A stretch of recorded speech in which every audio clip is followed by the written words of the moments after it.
All right, good morning, good afternoon, or good evening, whatever time it is when you hear this message. I pray that you're poised to receive, to accept, and to respond to words of wisdom. Ashe. So, I want to say in the year maybe 2003 or 2004, the Odu of the year in Ileife at Oketashe was Iwori Meji. And I'll never forget this. This is the most impactful Odu of the year that I had ever heard because I could see it unfolding before the Odu had manifested. See it in the sense that my own direct experience and my perspective had become global at that time. I was starting to travel internationally to practice Ifa, and I was starting to do other things online that was, just giving me this global perspective. Okay, now this is 2000. I think it's 2003 or 2004. So this is before Facebook and Instagram and even YouTube had really gotten any traction, right?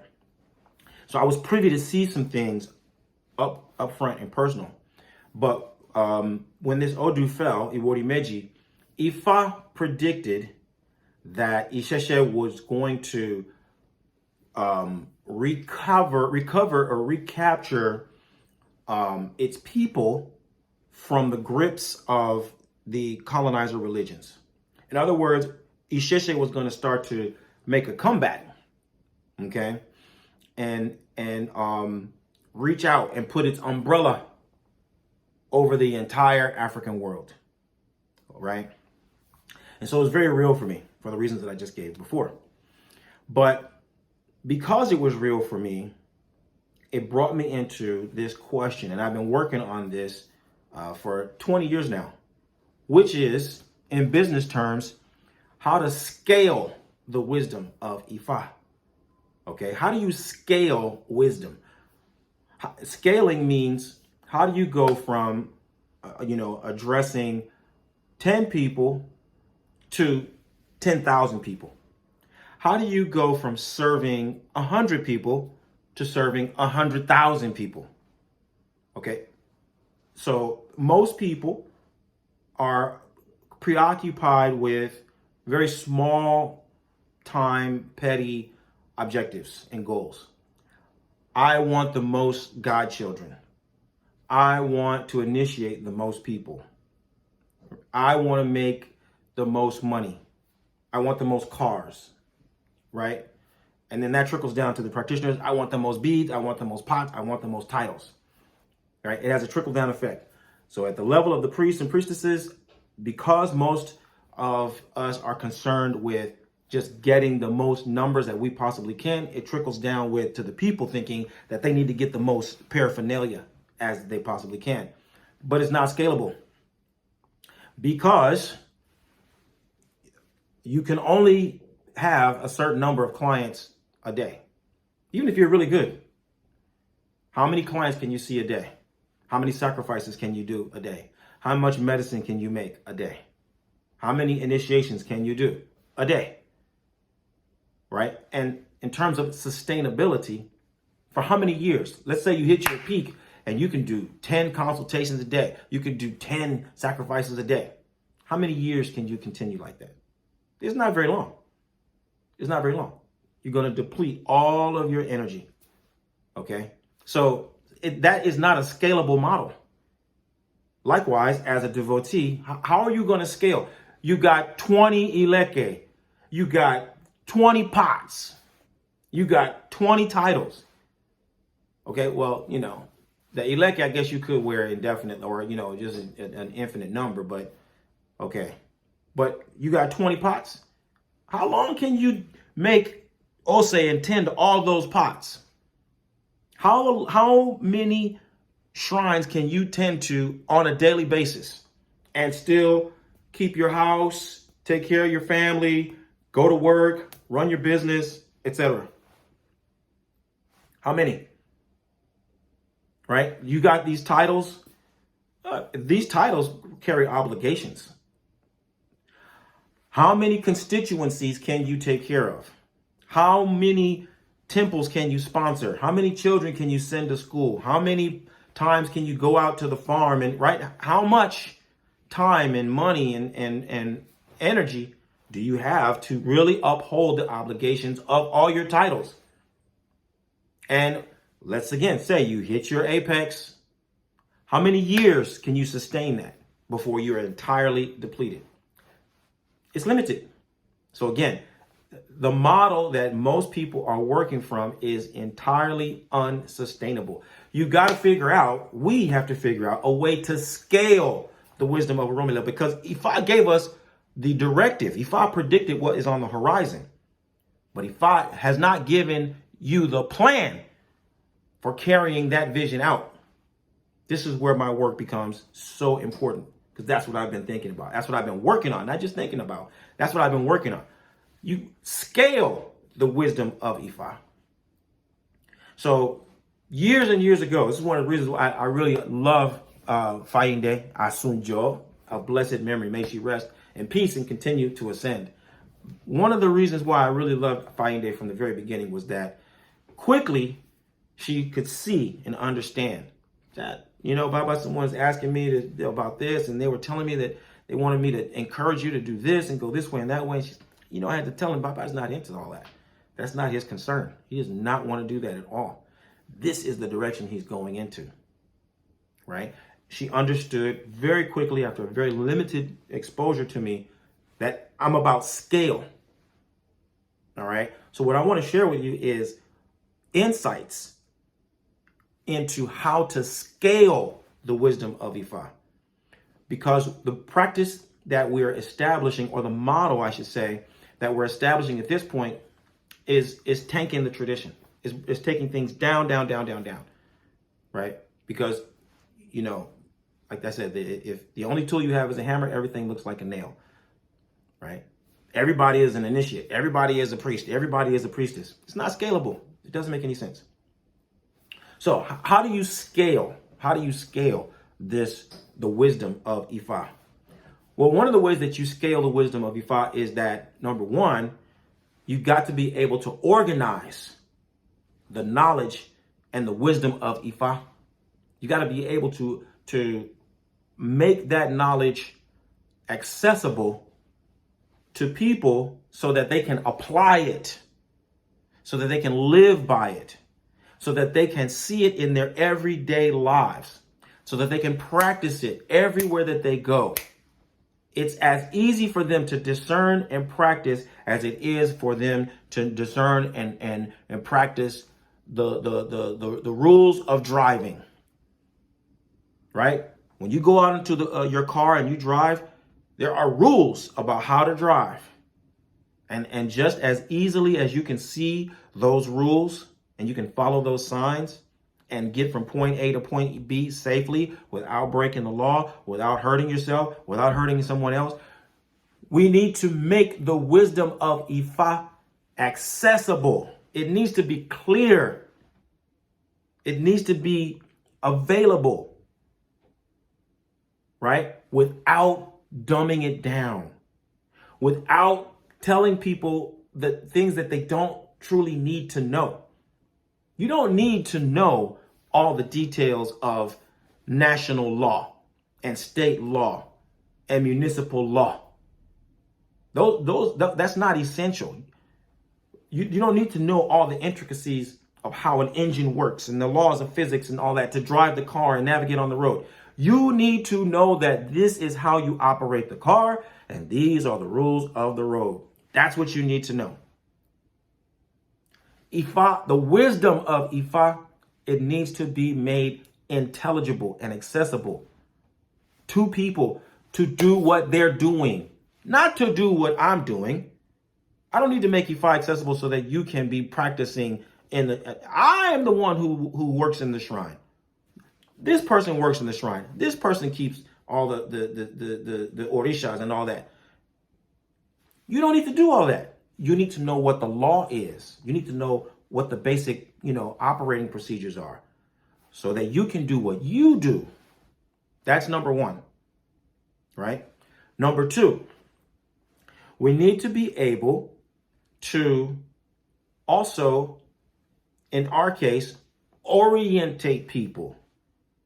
We need to be, when I say orientate people, we need to give people a clear perspective of the world of Ifa, the world of Orisa, the world of Yoruba religion, ethos, values. They need to be able to see the full picture so that they can clearly see themselves. Right now, what we're doing is we're giving people this very narrow set of parameters about what it means to practice.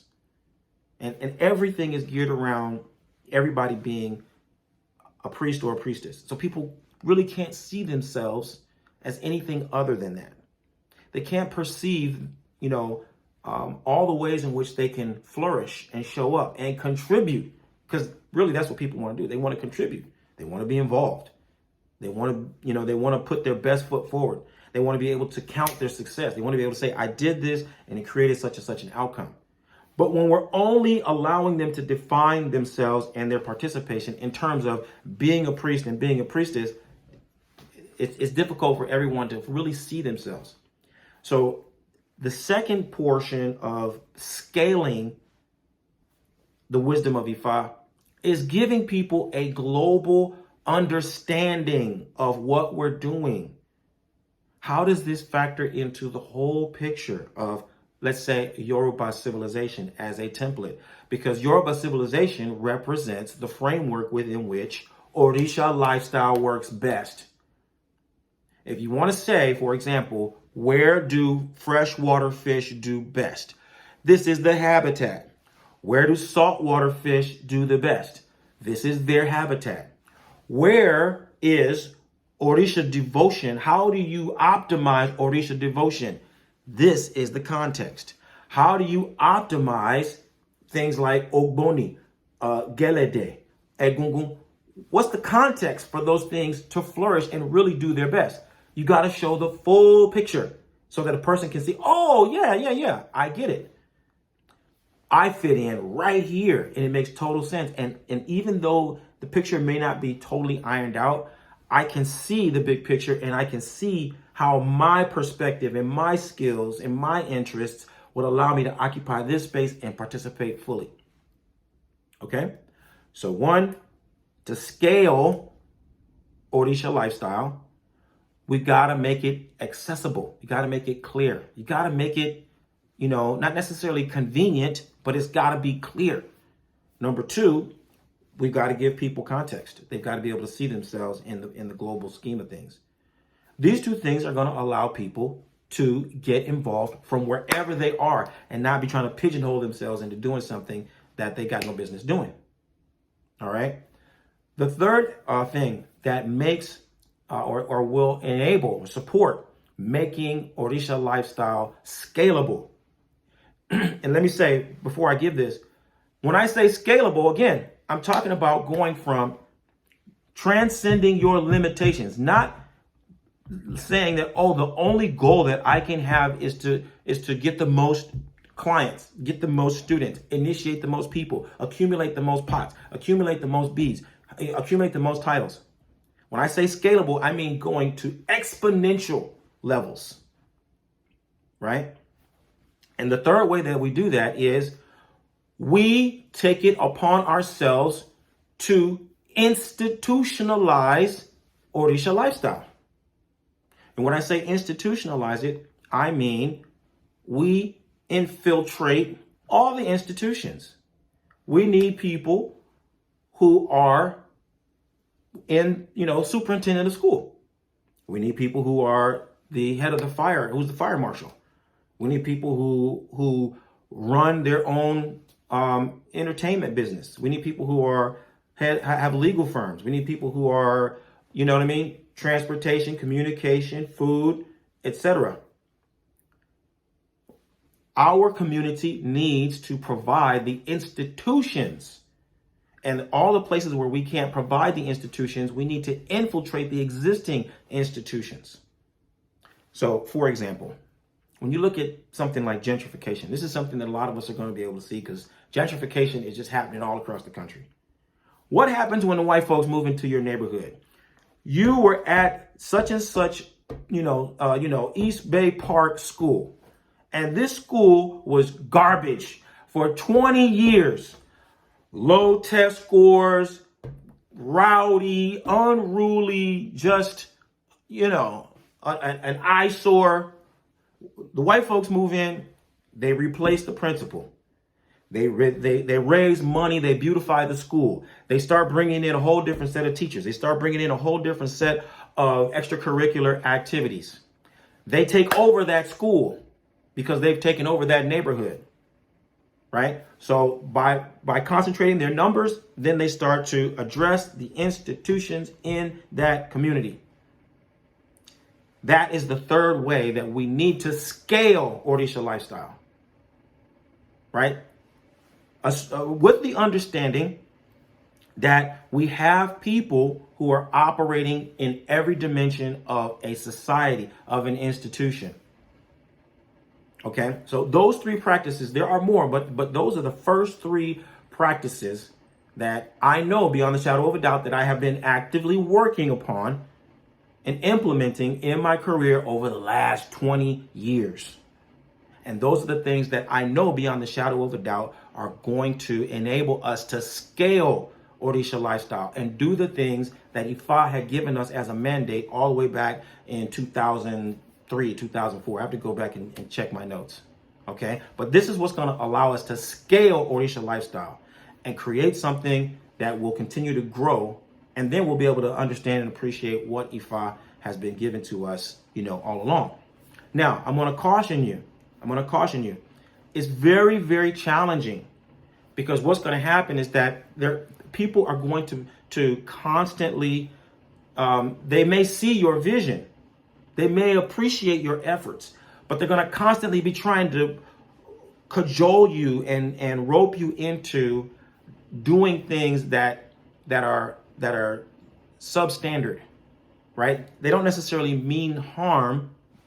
If we give them the benefit of the doubt, but they're going to constantly be giving you advice and urging you to do things that are below your capacity, right? So this is something that I've also experienced, and it's very, very important to recognize and protect, at all costs.